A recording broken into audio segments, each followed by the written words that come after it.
If you want to disable two-step verification in Yahoo Mail, I'll walk you through it step by step in a quick and simple way. This is helpful if you no longer want to use the extra login code each time you sign in, or if you're changing your account security setup.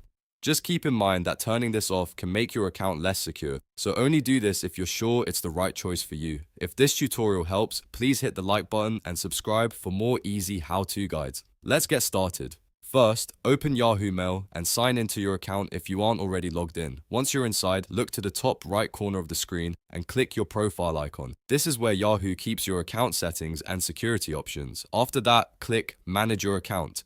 This will open your Yahoo account page where you can control different account preferences, recovery options, and security settings. On this page, look for the security section and click it. Inside the security settings, find the option for two-step verification.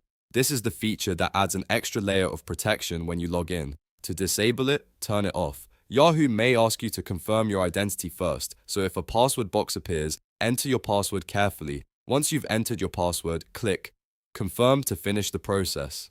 After that, two-step verification should be disabled on your Yahoo account. You can now sign in with your regular login details without the extra verification step. If you don't see the option right away, make sure you're in the correct Yahoo account and that you've opened the full account security page, not just the inbox settings. Sometimes the layouts can change slightly depending on your device or browser, but the path is usually the same.